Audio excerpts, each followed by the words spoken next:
Well, in this video, we will talk about pins. We will talk about what is a pin, how to exploit it, how to combine it with other tactical motifs. We will talk about what is a counter pin, and we will also talk about how to set up a pin.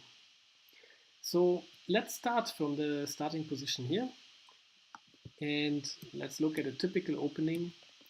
And now Black can move his bishop to b4, and with this move, Black is pinning the knight against the king. The bishop is the attacker, the knight is the pin piece, and the king is the target. And the result of the pin is that this knight cannot perform any other function. It cannot move, it cannot defend any squares. It's pinned against the king. And one way, for example, that Black could exploit this maybe in the future is to use the fact that the knight cannot control the square anymore by bringing in his own knight onto the square. Okay, so now that we know what a pin is, let's have a look at this position here. White to move, white pins the queen against the king. This queen cannot perform any function anymore, it cannot move. But it's also threatening to take the white queen here in the next move.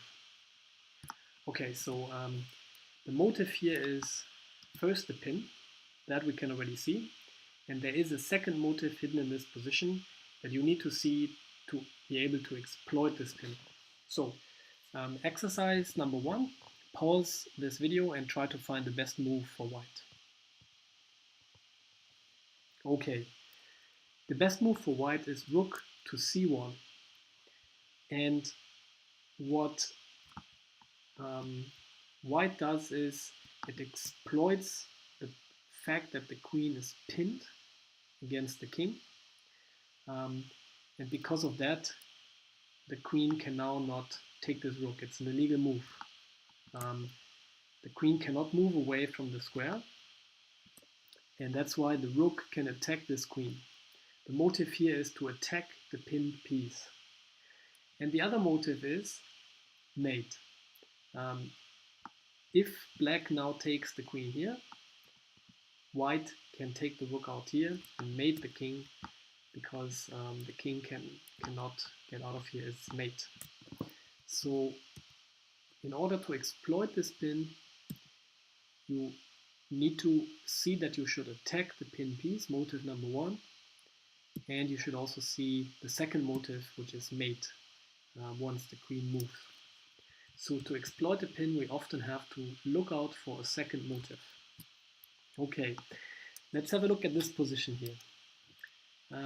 Black to move. Black is pinning the white queen against the king. And now black wants to exploit this pin. Exercise number 2.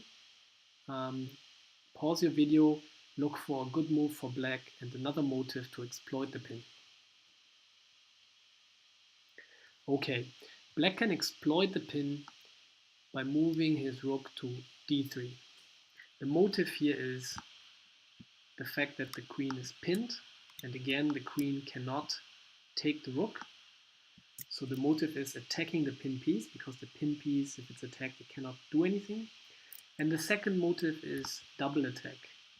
The rook is attacking the pin piece, the queen, and it's also attacking the knight. So if the queen moves to safety, the rook can now take out this knight. Double attack. Black has exploited the pin by finding the second motive, double attack. By the way, if the queen were to take the queen out here, this rook takes with check, and black still exploits the pin with the motive of the double attack.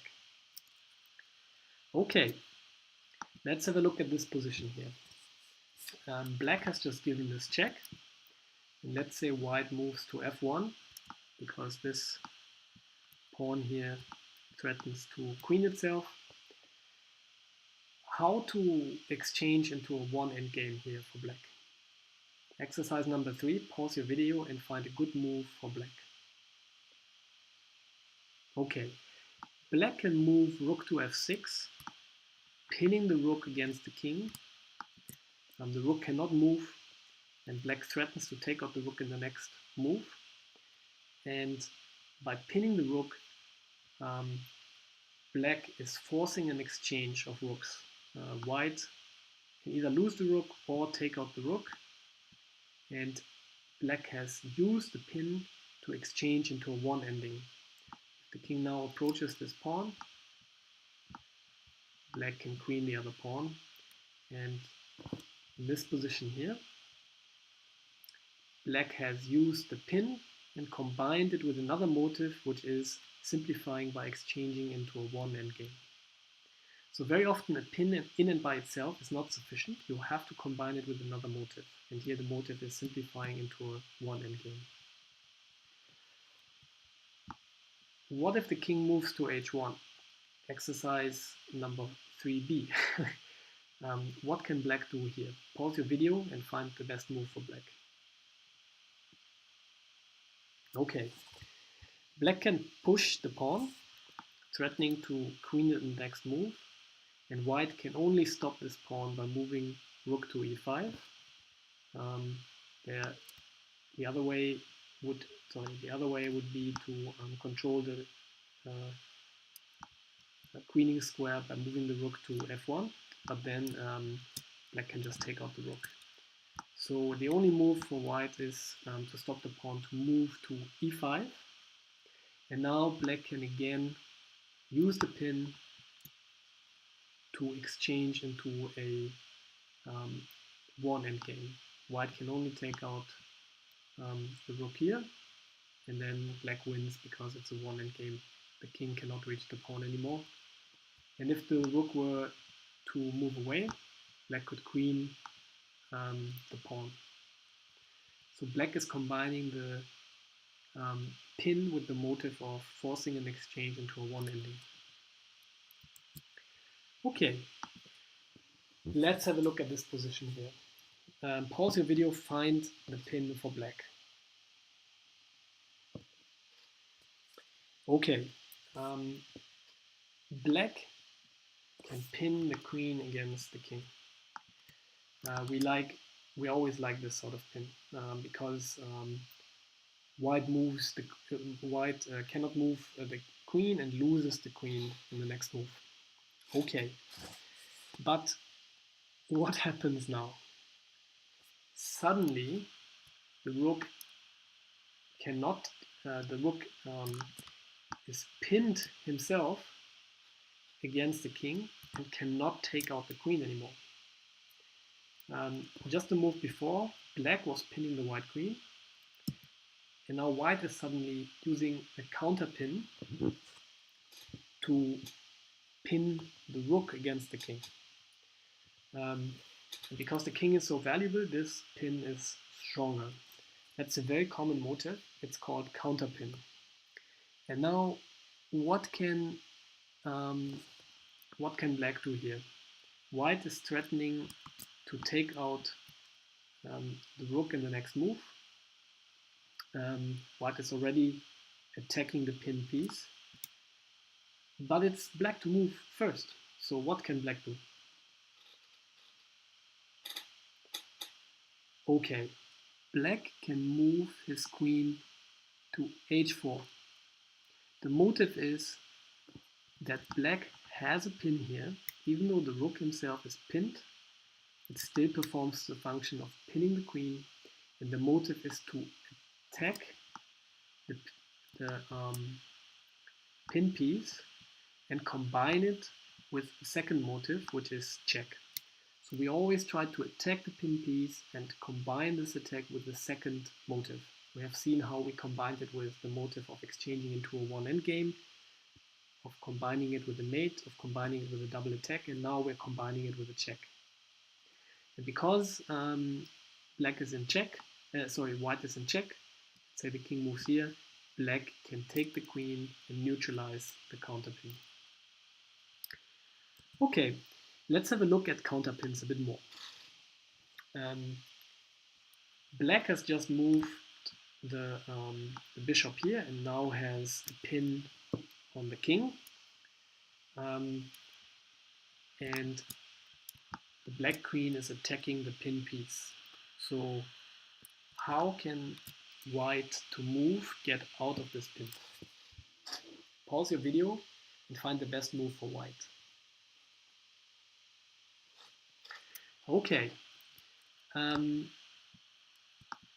white actually has a pin as well. Black only has a counter pin, but white has a pin. White is pinning the black queen. And what is the motive always? The motive is to attack the pin piece. So white can move queen to f4, attacking the pin piece and combining it with the second motive, check.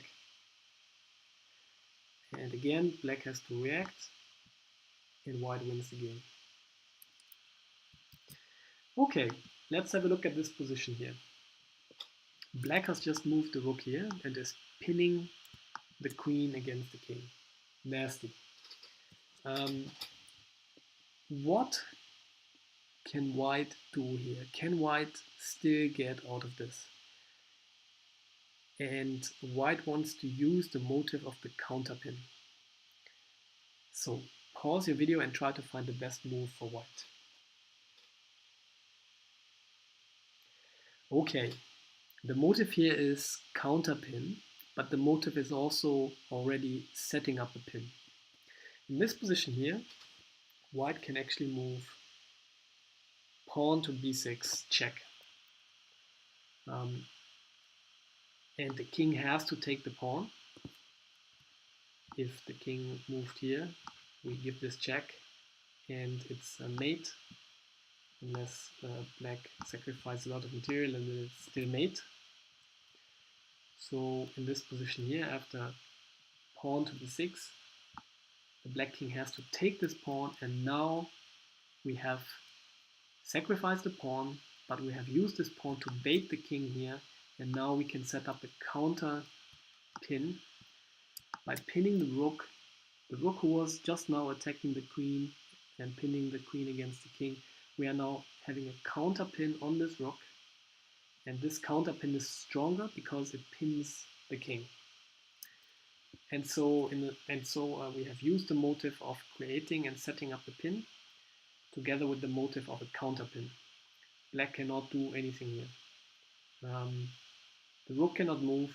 If the king moves here, we just take off the rook and win the game. Okay, so in this position, white can move pawn to b6, setting up a pin and using a counter pin to break the pin of the black rook. Okay, that was a pretty difficult example already, but it brings us to the last few examples that are all on setting up a pin. Okay, in this position here,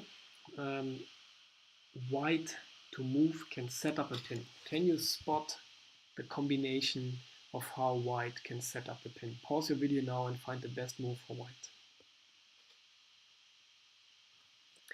Okay, white can move queen to h6. It's always good to look at forcing moves first. And black is forced to move king to g8 because otherwise black gets into trouble here, a lot of trouble here. So the black king is in check, and the only way is to move the king to g8. And what we always want to look out for is features in the structure which are like this. In this position here, we should ask ourselves, can we somehow get the king here and then do something with the fact that all these valuable pieces are on one line here. This is setting up pin. Like just seeing, okay, we can give this check here, what happens? Okay, the rook cannot move here, so black has to move here. Now we somehow have this feature in this position that could be turned into a pin. And actually now white can take out this rook, sacrifice the queen for a moment. The king has to take, or the queen can take as well, but it doesn't change anything in this position here. And now we can take out this rook and win the game because we have set up this pin here. White can take out this rook, but then white is simply material up. Okay, so in this example, white could set up a pin. Okay, let's have a look at the next position here. White has a very cramped position. All these pieces here are bad, and black's pieces are much more active. Yeah, and somehow in a practical game, a position like this is a lot about, okay, I have put all my pieces in active squares, white's pieces are cramped, I have the space advantage, so now how do I crack open this position? Okay, the motive obviously is setting up a pin, and how can black use this motive to crack the white position open? Pause your video and try to find the best move for black. Okay, black can move rook to h3 here, and first of all, the motive is attacking a weak square in the opponent's camp. That's always a good idea to look for. In this position here, what is weak spots here? This is not a weak spot because it's defended 3 times and attacked 2 times. But this is a weak spot. It's already attacked once, it's only defended once, and I can attack it a second time. Okay, white doesn't have much choice than moving his rook here to defend this square here. And now, how can, if you haven't seen it yet, how can black now set up a pin to crack this position open totally? Black can now take here and take this weak pawn out, and the king cannot take because there's the rook here. So if white wants to take out this knight, he has to do so with the rook. Obviously, if he doesn't take out, he just loses a pawn and retreats the king, for example. So if white takes out here, we can set up, we can take here with the bishop and pin this rook, and we are already attacking the pin piece, and white has no way of defending it. If the king moves out of this pin, we have won the exchange in 2 pawns and win the game. So black is attacking the weak spot, white has to defend like this. We sacrifice the knight here to set up a pin that in the end wins us material. And in this position here, we can see, okay, the bishop is attacking this pawn. If the bishop could somehow take this pawn here, then there might be a pin going on here on the king. And this is a motive that we see. You always have to look out for features in the position that could become a pin, and then you have to think about how can you combine this with other moves into a combination where you can exploit and set up this pin. And in this example here, it's already a difficult example. You are forcing the rook back here and then baiting the rook into here to set up this pin. So the pin is not the only motive at play here, but setting up the pin is the winning motive here to crack open the position, win the exchange in 2 pawns. And we have done that because in this position we could see that maybe possibly we can set up a pin with this feature of the position here. So always be on the lookout for those features in the position. Okay, let's have a look at the last example. It's an easier example, and white to move can set up a pin, and let's have a look at this position first. Where's the weak spots in black's camp? This is a weak spot. It's defended twice, it's attacked twice, so it's not a weak spot yet, but it could become a weak spot. And so how can white set up a pin to exploit this weak spot? And what other motives are in this position? White can make a move that combines all of these motives. It involves setting up a pin, it involves attacking this loose pawn, but it also involves two other motives that you have to see to find this combination. Okay, pause your video now and find the best move for white. Okay, white can move the queen to h4, setting up a pin against the king, pinning this already weak pawn. And now this pawn cannot move anymore and it's pinned down. And any other piece that will be here on this square will also be pinned down. And white is combining this pin, setting up this pin with a double attack on the bishop.